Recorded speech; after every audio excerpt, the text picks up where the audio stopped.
Hi there, welcome back to the Apatros review. I'm your host, Mila Sipka, and of course in Serbian it's also Shipka, but I always say Sipka, that's how I grew up. And though it's recorded on the day which us Serbs consider Christmas, of course we Orthodox Christians celebrate Christmas on January 7th. Anyway, this episode we're looking at a film that I don't normally cover this particular genre of film, the dramas, but because it was in a double pack with another film, so felt compelled to review it. The film I'm reviewing is Tiger Warsaw, which is directed by Amin Q. Chaudhry in the year 1988. It's a Patrick Swayze film. This film has long ago fallen into the public domain and has since been released on a lot of mediocre quality VHS tapes and DVDs. The review DVD I checked out was a double feature disc from Payless Entertainment, which was one of Region 4's biggest bargain basement DVD labels. They released a shitload of cheap DVDs over the 2000s and 2010s. And like I said, this particular film was on a double disc with a feature with the film Low Blow, which I uploaded a clip of it a while ago. Hope you enjoyed that clip. It's pretty funny. Anyway, this film was usually featured as a staple in many Payless issued double feature DVDs and massive multi-packs for really cheap prices. Now for the story.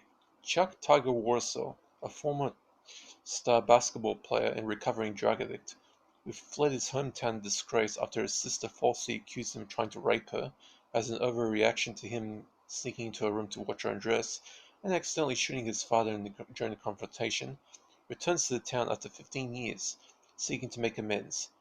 But his sister, who has kept to her mistaken beliefs, is busy planning her wedding day and utterly refuses to accept Chuck back into her life. What's more, she fears for the safety of her father, who is now mentally impaired due to the shock he suffered from the ordeal, and has put out a restraining order against her brother. The only person in the family who wants Chuck back is their mother Frances, who secretly helps out his son with money issues whenever he visits secretly. Chuck also moves in with his former girlfriend, now the town whore, and resumes contact with his old high school friend. But Chuck, who has been battling some severe mental demons in the past few years, hasn't completely won his psychological battle yet, and his sister's attempts to shut him out of their family's life have the unintended effect of causing the demons to reappear, just as he wants to see his father once again to seek forgiveness. Now, after the mega cult hit of Dirty Dancing, newly rising star during the 1980s and teen heartthrob Patrick Swayze chose the lead role in this low-budget drama in order to establish his career as a character actor. Unfortunately, Tiger Warsaw, a film which has a title that leads many to expect some sort of B-grade 1980s action film or thriller. Indeed, some people still do have that expectation when they come across this film on the public domain DVDs to this day. The film was a resounding flop, only making a measly $422,627 out of its $2 million budget, and quickly ended up in the public domain. So in other words, it was a pretty big flop. But Swayze's career didn't quite end up the same way, thankfully enough. His decision to star in the supernatural romance thriller Ghost was a huge hit and the pinnacle of his career. And that was actually a really good film, Ghost. Now, Tiger Warsaw, a B-grade drama about a recovering drug addict who shattered his family's life while being a stupid kid, and due to a panicked misconception that turned a bad but manageable situation into a really ugly one that rooted itself into his family's psyche and perceptions, returning out of the blue 15 years later trying to seek forgiveness, only to come across his headstrong sister, may have been a massive flop, but it was not entirely an uninteresting film. Swayze, who had been unfairly maligned by some critics who perceived his acting as bland, was actually a much better actor than he seemed. It's only in the because he's an actor who does a quiet intensity and a tortured soul-style demeanor, which some people can mistake as being bland. It's pretty subtle, but easy to mistake. Anyway, Swayze perfected that in films like this that many people can mistake him like being bland. By chance, I took the decision to review this film, thinking it was going to be a complete washout, but Swayze's performance gave me a strong favorable impression.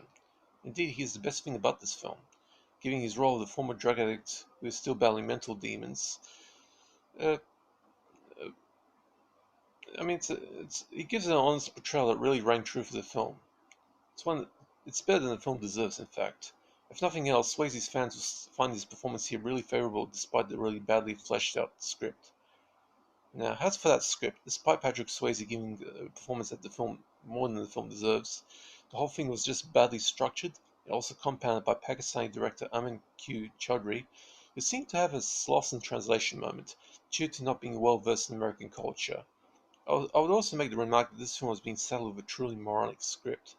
The event that shattered the Warsaw family's life is hardly mentioned throughout the early parts of the film, but we get some information, small information early on, but we initially find out that Chuck shot his father and it caused ruckus 15 years before, in 1971. The film was set in 1986, was released in 1988, but the root cause of it remained unclear for far too long until close to the end when his sister Paula reveals that she overreacted to the sight of him sneaking into a wardrobe to watch her undress, which some kids actually have done, but not to have it overreacted to this point, and mistaking his intentions for attempted rape only for the whole thing to snowball faster than anyone expected, and in Chuck shooting his father, turning his old man to a nervous wreck. So by near the end of the film, you tend to get the full picture. The whole revelation of this domestically cataclysmic event was a complete folly for the writer Ray London, who clearly hasn't thought out the repercussions of such a scenario in real life. Also moronic is the way that the damage is repaired. It's just too abrupt. Like the father has a confrontation with his son, then realizes that his son's gone old, 15 years basically, and refuses to shoot him. And then, I mean, he has a shotgun in his hands and he's about to, but doesn't. And then later on, when his son is when Tiger Woods is trying to kill himself, but then manages to beat his demons at the last moment, his father appears at the door having flown there, and the two just hug and that's it. It's too abrupt. It just doesn't ring true for the film. And like I said, the script just is written moronically. Now, and of course, Chaudhry doesn't seem to know how people react in American culture too well.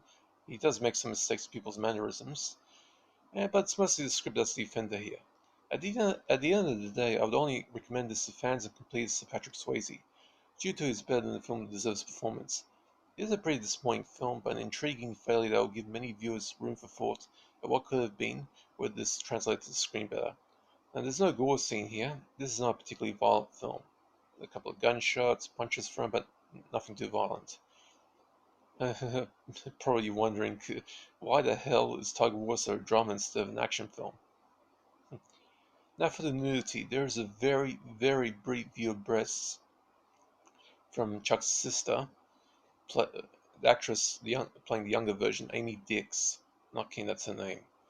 And she quickly rushes to a bed to cover herself. It's a very, like a couple of frames you'll see it. Anyway, I give this film a D+, which is a 3 out of 10, meaning it's a disappointing film. Not terrible, not bad, but just disappointing. Pretty much mediocre. It's for appeal for fans of Patrick Swayze only, and also fans of 1980s obscure films. Most of the public domain prints of this film are pretty mediocre in quality, but my review print is actually one of the better ones. I mean, it had a 185 aspect ratio, but it was squeezed. So they didn't put the flag on the 16:9 flag on the DVD, causing it to pretty much be 1:3:3, 4:3. I mean, the picture quality looks pretty decent. I've seen worse copies of this, but this is one of the better ones. Like I said, it's public domain, so you can find it practically anywhere. Anyway, that's it for this review.